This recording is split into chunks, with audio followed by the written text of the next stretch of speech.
नमस्ते। आज के इस विश्लेषण में हम बौद्ध इतिहास के एक ऐसे रहस्य को खंगालने वाले हैं जो सच में बहुत हैरान करने वाला है। आज हम बात करेंगे अंगुलीमाल की।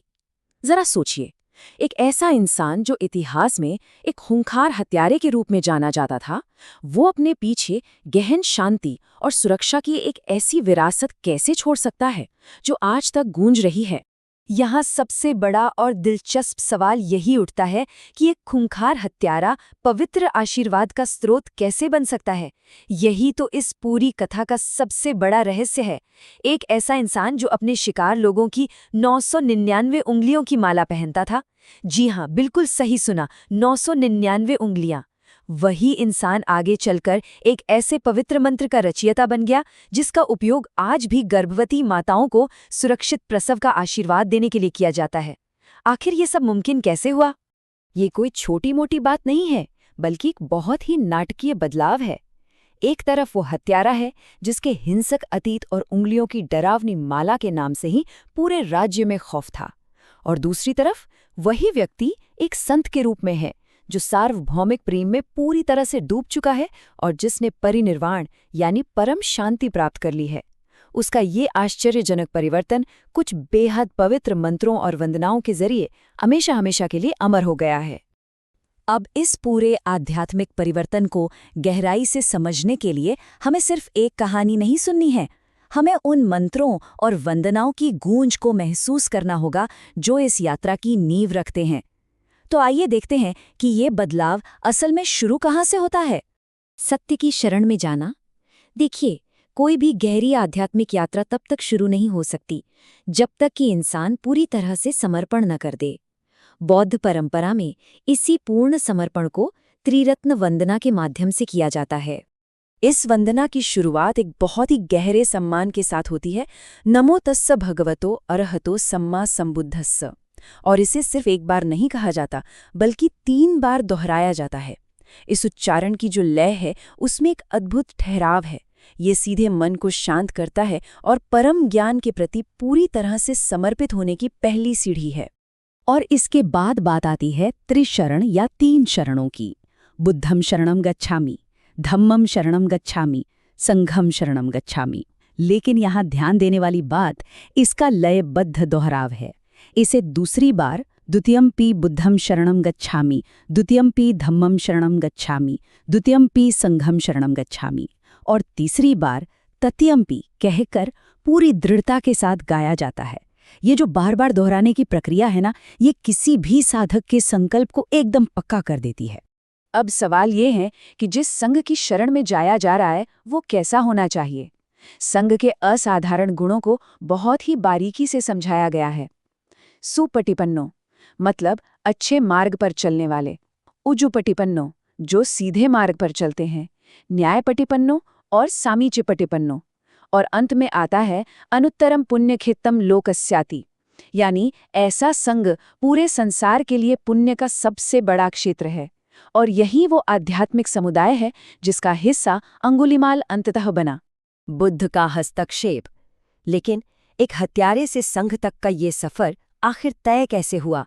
आइए उस बेहद नाटकीय चरमोत्कर्ष पर चलते हैं जहां से ये सब कुछ बदला। ये वो पल था जब अंगुलीमाल को अपनी 1000वीं उंगली की तलाश थी और सामने खुद बुद्ध आ गए। उसने बुद्ध को अपना शिकार बनाने के लिए खंजर निकाल लिया। वो पूरी ताकत से उनके पीछे भागा, लेकिन हैरानी की बात ये थी कि वो बुद्ध तक पहुंच ही नहीं पाया। थक हार कर जब उसने बुद्ध को रुकने के लिए चिल्लाया तो बुद्ध ने बस एक अत्यंत गहरा वाक्य कहा, अंगुलीमाल, मैं तो रुक गया हूं, तुम ही हो जो नहीं रुके हो। अब बुद्ध का ये वाक्य कोई साधारण बात नहीं थी। ये एक ऐसा गहरा विरोधाभास था जिसने उस हत्यारे के पूरे भ्रम को चकनाचूर कर दिया। बुद्ध के कहने का सीधा सा मतलब था कि उन्होंने तो हिंसा छोड़ दी है और खुद को सार्वभौमिक प्रेम में स्थापित कर लिया है। यही असल में रुकना है। लेकिन अंगुलीमाल वो अब भी अज्ञानता और हिंसा के उस अंतहीन चक्र में अंधाधुंध भाग रहा था। इस एक सच ने अंगुलीमाल को इतनी गहराई से झकझोरा कि उसने अपना खंजर वहीं फेंक दिया और उसी पल संघ की शरण ले ली। जीवन का आशीर्वाद। शरण में आने के बाद वो एक भिक्षु बन गया। और यहीं से इस कथा का दूसरा सबसे अहम हिस्सा शुरू होता है, अंगुलीमाल परित्राण या सुरक्षा का मंत्र। भिक्षु बनने के बाद एक दिन अंगुलीमाल ने एक गर्भवती महिला को प्रसव की बहुत तीव्र पीड़ा में देखा। अपने हिंसक अतीत की वजह से वो वहां बहुत असहाय महसूस कर रहा था। तब बुद्ध ने उसे एक मंत्र सिखाया, परित्तम यम भणन्तस्स, जो कल्पों तक अपना महातेज बनाए रखता है। इसका मुख्य भाग है यतोहम भगिनी अर्याय जातिया जातो, जिसका अर्थ है, हे बहन, जब से मेरा ये आर्य जन्म हुआ है। ये सिर्फ कुछ शब्द नहीं है, ये एक बहुत ही शक्तिशाली सत्य की क्रिया या एक्ट ऑफ ट्रूथ है। चलिए इस सत्य की क्रिया को थोड़ा और गहराई से समझते हैं। सबसे पहले वो अपने नए आध्यात्मिक जीवन यानी आर्य जन्म की बात कर रहा है। वो इस परम सत्य को सामने रखता है कि उस नए जन्म के बाद से उसने जानबूझकर किसी भी प्राणी के जीवन को नष्ट नहीं किया है, और अपने इसी पवित्र सत्य की ताकत से वो महिला को एक शक्तिशाली आशीर्वाद देता है। तेन सच्चेन सोत्थिते होतु सोत्थि गब्भासाति, एतेन सच्चेन सुबत्थि होतु, यानी इस सत्य के प्रभाव से आपका और आपके गर्भ का कल्याण हो। जरा सोचिए, जो इंसान पहले जीवन छीनता था वो अब जीवन बचाने का आशीर्वाद दे रहा है। अच्छाई से बुराई पर विजय। इस आशीर्वाद के प्रभाव ने सच में उस महिला की जान बचाई, और इस घटना ने खुद अंगुलीमाल के भीतर के परिवर्तन को हमेशा के लिए पक्का कर दिया। धम्मपद का ये 226वां श्लोक इस पूरी यात्रा को बहुत ही सुंदर तरीके से समेट लेता है। जैसा कि यह श्लोक कहता है, जो लोग हमेशा सतर्क रहते हैं और दिन रात खुद को अनुशासित करते हैं, उनके सभी पुराने क्लेश नष्ट हो जाते हैं।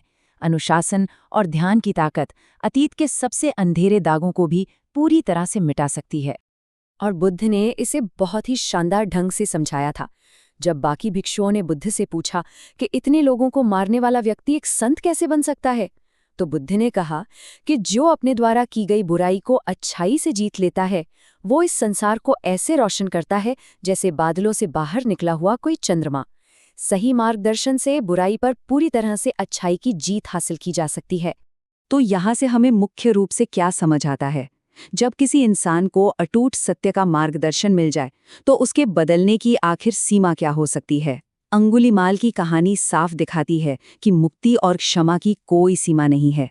सबसे अंधकारमय अतीत वाला इंसान भी सही मार्ग पाकर आने वाली पीढ़ियों के लिए शांति का स्रोत बन सकता है। इन प्राचीन मंत्रों की गूंज आज भी हमें यही याद दिलाती है। इस विचार पर जरूर गौर कीजिएगा। आज के इस विश्लेषण में शामिल होने के लिए बहुत बहुत धन्यवाद।